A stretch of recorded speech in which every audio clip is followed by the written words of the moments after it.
But Kat, why don't you take us over to the history corner? Let's talk about facts. So I have a little bit of two things for you, friends. We're going to talk a little bit about like the director's influence and how it shaped this film.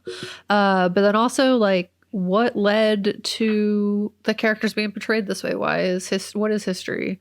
Because I'll be real, this happened before I was born. So not to like age myself, but I was like, I don't know this stuff. I only have what gross American media has portrayed it as, and super different. So basically, as we've seen with our films, Babak Anvari made this for a reason, you know. An interview with Den of Geek titled Babak Anvari Interview Under the Shadow Horror Statham, written by Sarah Dobbs. He recounts his life and what helped inspire this film. So he grew up in Iran and lived there until he was about 18 or 19 years old. The Iraq-Iran War in the film is centered around what happened when he was still a child, similar to the age of Dorsa from the film. And another article from The Guardian, Terror in Tehran, Under the Shadow in Politics and Horror, written by Tom Seymour. He continues to recount his further similarities to the child in the film Dorsa. His experience, like Dorsa, included a father working as a doctor on the front line, leaving him and his brother in the care of their young mother, Farzana. He recounts often feeling afraid, and that this was something passed down to him from his mother, as well as like this ability to like fight those fears, caused by time spent in basements as sirens warned of incoming bomb threats. In the article, he says, the war was largely invisible to us because Tehran wasn't the front line. We were children and we didn't really know what was happening, but I remember sirens wailing and running to my neighbors into the basement of an apartment block. I remember the arguments and rumors that would circulate down there, hearing these distant blasts of Iraqi missiles. So we kind of see that even in the intro of the film when she's in the office with the hospital people. I don't know, for school. What are they called? Professors? Yeah. Deans? The people who make the decisions of the bombs going on in the background. I remember, Gabe, you even commented, you're like, wow, that's just like casual bomb. Just like, yeah, they kind of like look out the window. Still have conversation, but bomb is happening. So yeah, this like kind of forced normalcy of it, like accepting that this is something that is commonplace, that these drills are things that like are just what you're doing for safety. And it kind of, it's always scary, but I feel like there's becomes this kind of like numbness to it that like you're getting used to it. So you can continue to have a conversation seeing that in the background because you kind of have to in order to just keep going. And in the opening scenes of Under the Shadow, we kind of get a clear understanding of that because there's actual archival footage of bombs dropping, people scattering the streets of Tehran, and kind of these, what the article described as a dramatized evocations of Anvari's earliest memories.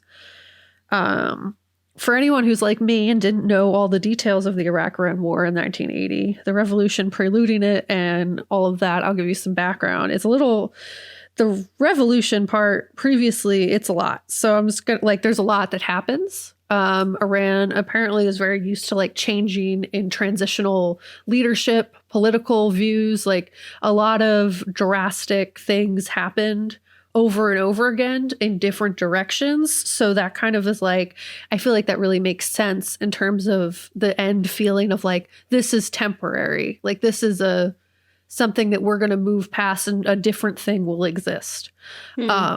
Because that's something that was very much happening in Iran from like the early 1900s till like when the film was made. So I pulled a lot of this information from Britannica, titled Iranian Revolution, written by Janet Afray. Essentially, the revolution came after many years of government upheaval, created and manipulated, surprise, by the UK, Russia, and the US. Each government group stirred the pot in different directions and caused different leaders to be exiled. And in one case, the CIA, UK intelligence agencies joined together to stage a coup. This is to say that it made sense. Yeah, you know, fun. Revolution of 1979 took place, that there's a long history of protesting and like transitioning leadership.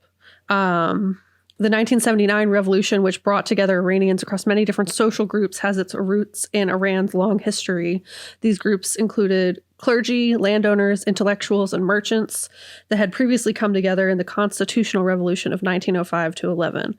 So there's a lot of like transitioning leadership in the Britannica write-up of it. It seemed like there were like different leaders who were exiled, others who they're like the son took over. There was like a different group of people kind of shifting the development of Iran in different directions, and lots of protesting. Lots. So to prelude this, Muhammad Reza Shah, who launched the White Revolution, which was an aggressive push towards modernization and westernization, they kind of upended the previous rural society based in like agriculture, farmers, landowners, and like wealthy clerics. It disrupted the rural economies and led to like rapid urbanization and westernization like over the span of one generation, and basically started to like really push Western ideals of democracy and various human rights issues. The results basically initially benefited the economy, but those, much like we see in any sort of capitalism time, I don't know if exactly it was capitalism, but they basically had inequity in terms of wealth distribution.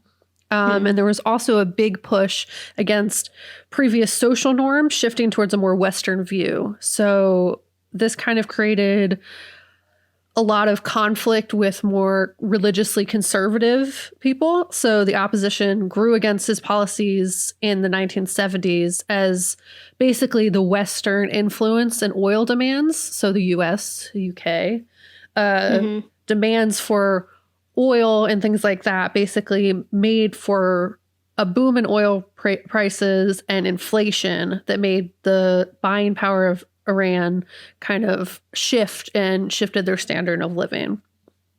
So this economic situation, coupled with a socio-political repression by Shah's regime, grew in the 1970s because he started to have opposition to his rule. And he was basically like, I don't like this. We're going to start censoring things. We're going to start surveilling people, harassing them, detaining people and torturing them if they are protesting my regime. And I guess that's kind of where I started to see where in the film, Shide has the tapes and the VCR, and I remember gave you a comment to like, it was weird that it was illegal. Like she has this VCR and that's illegal. That started to take root under Shah's regime because there was a lot of censorship and he was trying to like really control the information that was getting in and out so that less people would oppose him. The environment basically caused groups to align themselves against Shah, with more conservatively religious and anti-Western groups forming. This was also a quick, dramatic shift in Iran from traditional conservative and rural society to one that was vastly industrial, modern, and urban. This shift is what spurred the revolution, and in 1978, thousands of young religious school students took the streets in protest. This was accompanied by rural Iranian youth who began protesting the Shah regime's excesses, so the wealth that was not evenly distributed. The Shah at the time had cancer and was surprised by the seemingly sudden uprising in that he had had things kind of under control for a minute. So he was like, what's happening? I have a lot going on. I'm not really equipped to deal with this right now. So we just kind of need to like fix this situation. Basically, he was very surprised, but he considered the protests an international conspiracy, which kind of makes sense since the US and UK did have a lot of involvement in kind of like behind the scenes secretly pulling strings. So like him being paranoid that the US and the UK were intervening in his deals makes sense. It's not a far stretch. And the government responded very violently to protests, which only fueled the flame more, uniting the secular left and the religious groups together in a revolutionary rallying cry of God is great. And martial law was eventually declared. Troops opened fire on demonstrators in Tehran. And that just kind of like really fueled this like martyrdom of like, this is something we need to be fighting for. There was a previously exiled leader named, Khomeini, I think. He coordinated further opposition demanding Shah's abdication. And basically Shah left because he's going through a lot. I guess. And he went on vacation in quotes, but really it seemed like he fled. And he put a temporary leader in place, but Khomeini basically took his chance, and crowds in excess of 1 million demonstrated in Tehran and resulted in Iran's armed forces declaring neutrality, ousting the Sahat regime. So this change in regime resulted in a swift shift back to conservative social values. The Family Protection Act, which previously guaranteed certain rights to married women, was voided. Mosque-based revolutionary bands known as committees patrolled the streets and enforced Islamic codes of dress and behavior, as well as quelled any revolutionary ideals. This is why in the film, protesting seemed so like as the reason why she couldn't get into medical school, but so many people were protesting, like millions upon people were protesting. So like this was something that was true for a lot of people. Hello. Slight technical difficulties, but we will finish this episode. So, Kat, take it away. Yes, I have magically teleported. We're going to we're just going to pretend it didn't happen. We're just going to live our lives, man. So basically what I was talking about is the shift from the Family Protection Act, which guaranteed certain rights to married women, was basically voided. And this rapid shift back from the previous where we had like this Western influence and modernization and urban shift from rural, we're kind of shifting exactly back once I believe his name is Khomeini basically took over, and this religious regime kind of ensued. And what we see is this kind of anti-Western sentiment that manifested over this time turned into like this more, I guess, slightly radicalized in terms of really anti-Western, taking hostages of U.S. embassy people, kind of like really pushing out this Western influence that had previously kind of run rampant. And in this time, this is where the Iraq-Iran war kind of comes in between 1980 and 1988. In this, that the rulers were basically like, this is the perfect opportunity. There is this clear transitional period taking place. There's this motivation to basically take advantage of this like uneven footing that is taking place in Iran. So open warfare began to take place on September 22nd, 1980, where Saddam Hussein was basically like, we need to get back this land. We are kind of sharing this joint border.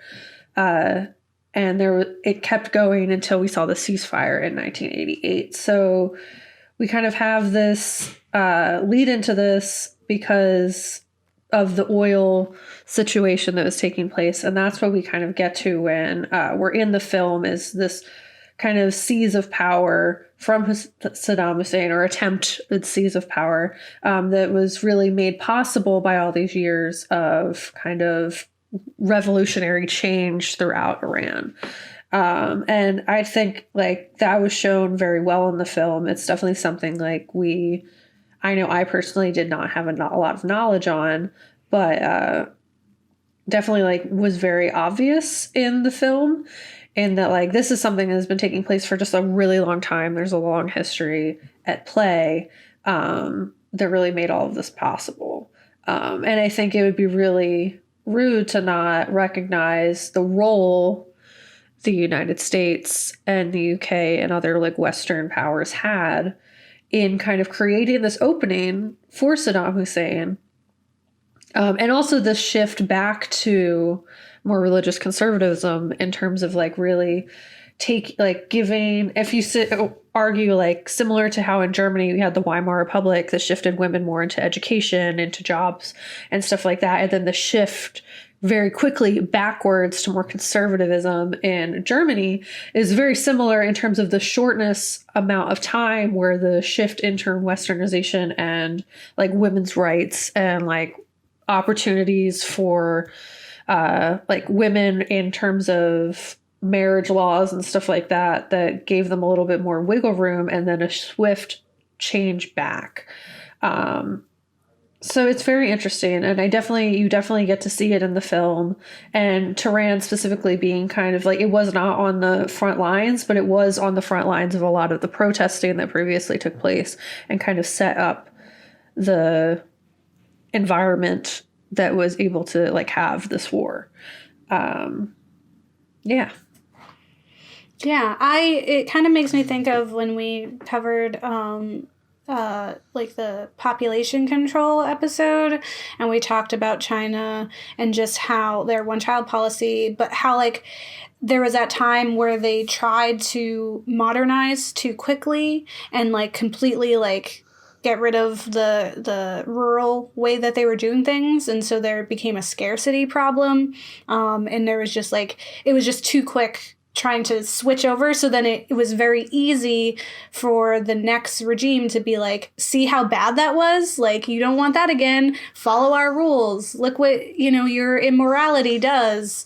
And so it's so easy for them to take back power when you just kind of, when it falls apart that first time. And it's not to say that, socialism or the ways that they wanted to do things were wrong. It's just like they didn't give themselves enough time, or it was too hasty, and so then it left a gap, like for people to just like hop in. For sure, and honestly, and like looking at it, it was a lot of the upheaval allowed for groups who wouldn't generally align themselves together to do that, and that there was like this general sense of like, we just need to get this guy out of power without necessarily like a set plan for afterwards. Yeah. Like it was kind of like, yes, revolution, this needs to happen. This guy is taking the money and distributing it poorly.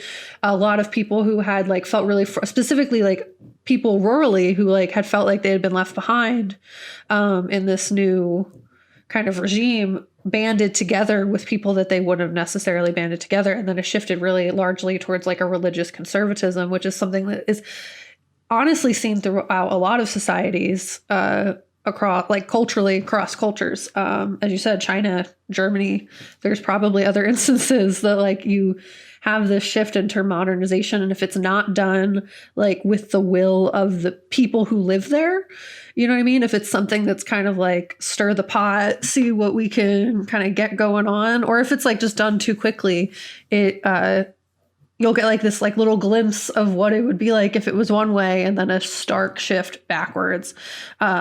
Which I mean, arguably for some situations isn't necessarily the worst. Like there are lots of instances where it was the worst, where like really awful things were a result of it. But if you think of like a swift shift into like radicalized government, or like something like that, there can be a shift back. And I think that's something you see a lot in the film, in like this transitional period, that like there's going to be something different happening. There's like not this permanence.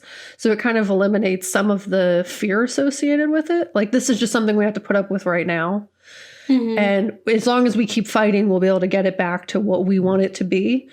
And I think that like gives some power, I guess, to the people, It's definitely really interesting. And I did not know all of the, like from 1910 to 1970, there was a lot that happened that I don't think is like generally just taught to everybody.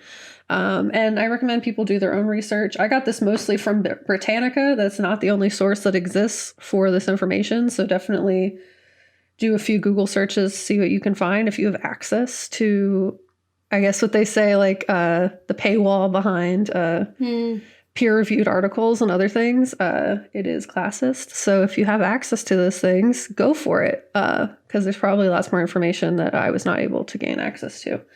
But yeah, it's very interesting. It's definitely, like a trend of America to withhold information about how often in that time period too, because if you're thinking like 1970s, that's similar to what was happening in Guatemala, like leading up to when America was like, they're doing good things over there. Like America was just hands everywhere, destabilizing countries, definitely with specific needs in mind, just thinking of, the oil crisis that they had there. And it's sad because we as Americans kind of block that out. Or transform that narrative and don't take responsibility. Or, the other film that we were going to cover and just kind of put on hold for the future is Bong Joon-ho's The Host, which is a critique on like weapons of mass destruction and like how America, how there's a certain fascination with America and Western culture, but also like with this, like we tell you that there's weapons of mass destruction and that's enough of an excuse for us to hurt you because you were bad. And for some reason we get to do something about that. Like they're the decider of morality or what, even it, like morality is definitely subjective and not objective, or like it really depends on what the culture is and who people are. And one group does not have the authority to decide what is right for other people, especially since they don't live there or know or like have any grasp. And what they do is they go in and then they just mess everything up. And then are like, what? They're upset about that later? We have second war now? Now we have to have long war? What? They're bad guys? We didn't do nothing? Yeah, we had no stakes in there. We weren't the ones staging coups. Not this guy. What? In Iran? In Africa? Terrorism. Yeah, right? They're the terrorists, right? Yeah, they're the terrorists. Yeah. And then you see, as you said, like in media, like a lot of shifts in how like people from there are portrayed in media to villainize them and like create this like really kind of untouchable, like this whole like idea that they are so different that it cannot be like, you should just be afraid. We have to fight this war. We have to intervene. Like the United States has to be doing these things when they definitely don't. Yeah. And honestly, most of the time when they do those things, it causes a lot of trouble. But yeah, what is it? We mentioned it in a different episode. It was like this like kind of cultural amnesia in Vampire versus the Bronx, and that like America is very prone to that. That we have this like amnesia of things that don't shine brightly on us, like things that like wouldn't maybe make us question our government and view things that they're doing as negative. It's kind of collective amnesia about kind of the roles that America has played and the UK and other European Western countries has played in places that they had no business being. Yeah. And definitely like a villainization of the people from those places to validate the way that we treat them. Like even thinking about like Spiral, right? Like at the end of Spiral with it teasing the Muslim family, because that was the next hated group, right? And we're thinking of today with, our any like Asian Americans who are facing discrimination because of the virus. And so it's like, we always got somebody you hate, and honestly, it's probably our fault. Like every time it's honestly probably our fault. I think this is a really great kind of glimpse into that. I love hearing about his influence and the fact that this was a direct, kind of vision of what his history was, like that he himself had been a child during this time and remembers, hiding out in those bunkers or in the basements and hearing the dismissal of what was happening outside and being young and not understanding. And then, also admiring the strong women in his life who are continuing to fight despite like an entire society that's against them. Yeah, and actually the actress in it who played Shide also, like, this was one of the first times they, had to start to cope with their experience because they had also grew up in Iran during this time and, had to, kind of learn how to really channel that experience into the role. And I remember in the same article that had the interview with Babak Anvari, quoted her as well, saying she had a similar experience, and it was really hard initially to act out this scenario because it was something she was familiar with. And I'm sure it's a form of, kind of coping with that trauma too, and coming to terms with it, to act it out and not have a resolution.